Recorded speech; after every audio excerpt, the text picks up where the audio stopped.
There is a light bulb in a fire station in Livermore, California, that has been burning since 1901.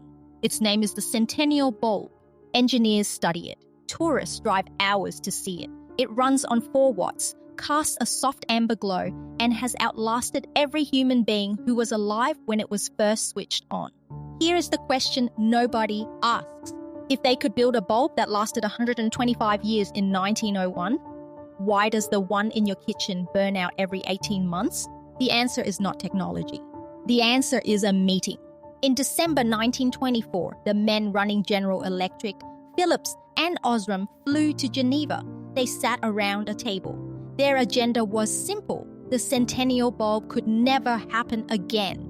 They called it the Phoebus Cartel. They opened a laboratory to test their own products. Any bulb that lasted longer than 1,000 hours triggered a fine. Engineers who had spent their careers learning to build better things were now penalized for building things that were too good. This is not conspiracy. The memos exist. The fines exist. The records of every meeting survive in the archives of Philips and Osram. The cartel ran for 15 years. Almost no one has heard of it. Which tells you something. Not about light bulbs. About everything. The career you are building. The debt that feels normal. The retirement age you were handed without explanation. The quiet sense that no matter how hard you work, the finish line keeps moving. None of that is an accident. 4 rules. The ones nobody wrote down for you. The Phoebus cartel did not stop with light bulbs. It became a philosophy. If you can engineer failure into a product, deliberately and systematically, with financial penalties for excellence, you can engineer it into a culture. Here is exactly how they did it. For most of human history, people consumed what they needed, not because they were virtuous, because no one had built the infrastructure to make them want more. A farmer in 14th century England did not upgrade his plough annually. He repaired it. He used it until it broke, then fixed it again. The idea that a perfectly functioning tool should be replaced because a newer model existed, because wanting the newer model was somehow proof of your worth, had no framework to live inside, no voice to deliver it, no system to sustain it. That changed in a single generation. In August 1945, 16 million American soldiers came home from the war. The factories that had spent 4 years building bombers now had nothing to produce. The economists in Washington were not celebrating. They were terrified. The Great Depression was still close enough to feel. They knew what a collapsed economy looked like. They had no interest in finding out again.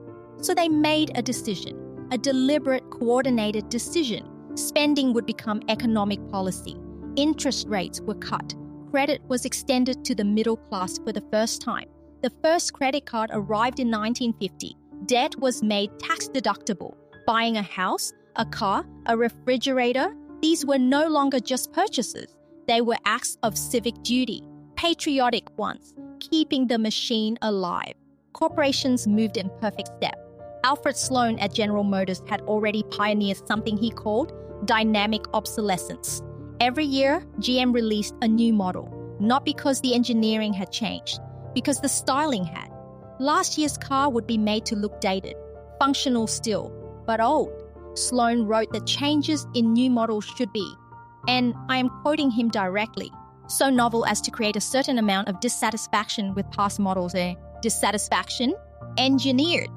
On a schedule. Henry Ford built 1 car and made it perfect. Sloan built 12 and made last year's embarrassing. Sloan won. And then, in 1955, a retail analyst named Victor Lebow wrote something that was meant as a warning and became something else entirely. He wrote, "Our enormously productive economy demands that we make consumption our way of life. We need things consumed, burned up, worn out, replaced and discarded at an ever-increasing pace." Read that again slowly, and then this part. We seek our spiritual satisfaction in consumption, spiritual satisfaction in buying things. He was not writing an advertisement. He was alarmed. A man watching the machine accelerate, writing down what he saw, hoping someone would notice. The machine read it as instructions. I spent $6,000 on a handbag once. I thought I was buying a bag. I was buying a feeling. I just did not know someone had manufactured the feeling first. Within a decade of Lebow's warning, household debt in America had risen fivefold, not because people became reckless overnight, because a system had been built deliberately from the top to make debt feel like adulthood, to make wanting more feel like health, to make the consumption of things feel like the point of being alive. He meant it as a warning. It became the blueprint. But the consumer trap was only half of it. While one group of men was engineering what we want, another was engineering when we stop and what we are allowed to do with the years in between. In 1889, Otto von Bismarck introduced something the world had never seen: a government pension. Germany would pay its elderly citizens an income when they stopped working. He was not moved by compassion. Bismarck had spent his career containing socialist movements. Workers across Europe were organizing, demanding shorter hours, better conditions, a share of what their labor produced. The pension was not a response to their suffering. It was a response to the threat they posed. If the state promised to care for workers in old age, workers would stay loyal, would keep working, would not organize. It was not generosity. It was architecture. Here is the detail that changes everything. He set the retirement age at 70.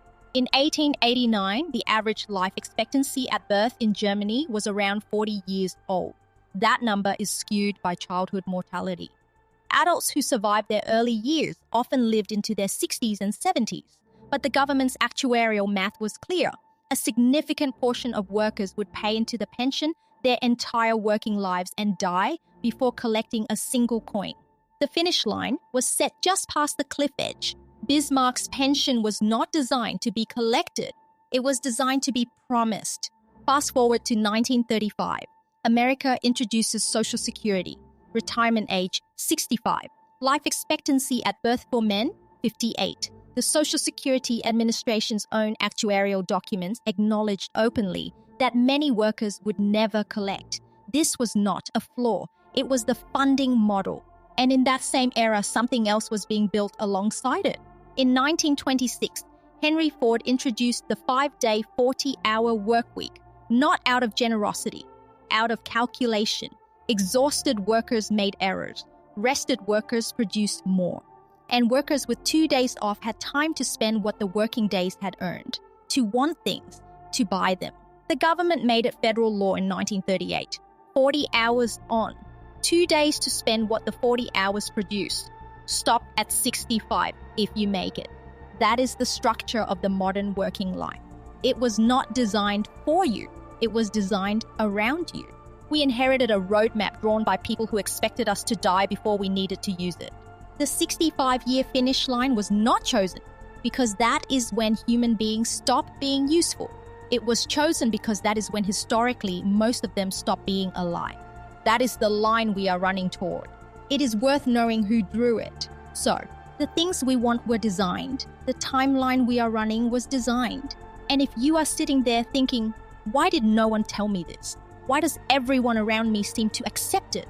That is not a failure of intelligence. That is rule 3, and it is the most elegant mechanism of all. Every effective system of control shares the same principle. It does not need to stop you from escaping. It just needs to keep you too exhausted to try. The Roman Empire did not imprison every citizen. It taxed them enough to keep them working and offered enough spectacle to keep them from organizing. Medieval serfdom did not require guards at every door. It required a harvest cycle so relentless there was simply no energy left for anything else. The modern financial system works on the same principle. In 2013, economists Senthil Mullainathan and Eldar Shafir published a decade of research on what they called the psychology of scarcity, not poverty specifically, scarcity, the state of having less than you feel you need, the low hum of financial pressure that never fully quiets, the mental return to money that happens in the middle of other thoughts. Unbidden, persistent, unwelcome. What they found was not what anyone expected. Financial stress, not a crisis.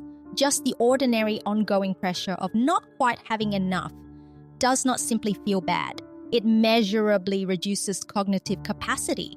The researchers estimated the cost at 13 to 14 IQ points. 13 to 14 IQ points. That is the cognitive equivalent of losing an entire night's sleep. Every day, without rest, without recovery. They called the mechanism tunneling. When your mind is locked onto the immediate pressure, the bill due Thursday, the balance that should not be this low, it cannot simultaneously hold the longer thought, cannot evaluate the career move, cannot sit quietly with the question that might change everything. The tunnel is not a metaphor. It is a measurable neurological state. And the people the financial system most completely traps are the ones with the least cognitive bandwidth left to question the walls. This is why advice falls flat. Just budget better. Just spend less. Just think long term. Instructions delivered into a tunnel by people standing in the light. The game does not need to stop you from escaping. It just needs to keep you too depleted to think about trying. We are not behind because we lack discipline. We are not stuck because we lack information. We are inside a system that runs most efficiently when the people inside it are too cognitively occupied to question the walls. That is not a personal failing. That is the design. And yet, people escape. Not lottery winners, not heirs, people on ordinary incomes, in ordinary jobs who one day looked at the architecture around them and decided, quietly, without announcing it, that it did not have to be theirs. The question is not whether escape is possible. The question is, what changes first? In 1969, a 29-year-old stockbroker in New York stopped. His name was Joe Dominguez. He was good at his job. He earned well. By every external measure, he was winning the game. And then he started doing the math differently. Not, how much does this cost? But how many hours of my life does this cost? The leather jacket was not $80. It was 2 days. The car lease was not $400 a month. It was a week of his life. Every month. Indefinitely. When you see money that way. Not as currency, but as time made solid. The consumer game loses its grip. Not through willpower. Not through discipline. Through a different set of eyes. He retired at 29. He and Vicki Robin wrote about it in a book called Your Money or Your Life.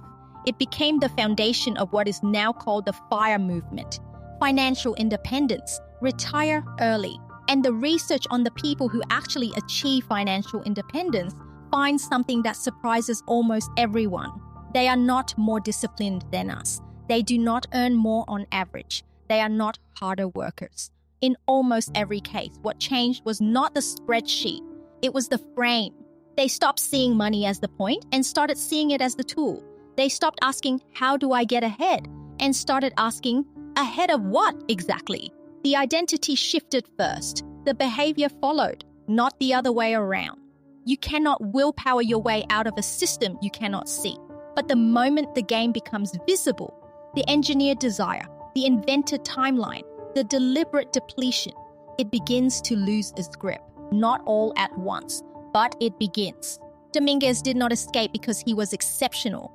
He escaped because he asked a question the game had never encouraged. Not, how do I win? But who wrote the rules? Once you see the architecture, once you understand that the things you want were manufactured, the timeline was invented, and the exhaustion was structural, you are no longer a player who does not know the game. You are something else entirely. You are someone who can choose. The centennial bulb is still burning right now, at this moment, in a fire station in Livermore, California. A light bulb built in 1901 is casting a soft amber glow.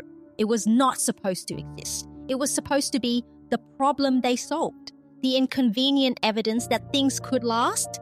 It lasted anyway. The rules of the game are not laws of nature.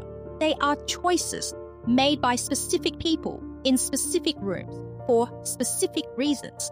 Bismarck's pension, Lebow's blueprint, Sloane's model change, a cartel in Geneva in December 1924. Choices with names attached, and choices can be made differently. The game was designed before we arrived. We were handed the rulebook of the losing team and told it was the only team. For most of us, for most of our lives, that was enough to keep us playing. But you are watching this video, which means something has already shifted. The next video is about what happens after that shift, why freedom feels threatening when you first find it, and what it means to build an identity the system cannot take back. You were always capable of this. Fare thee well.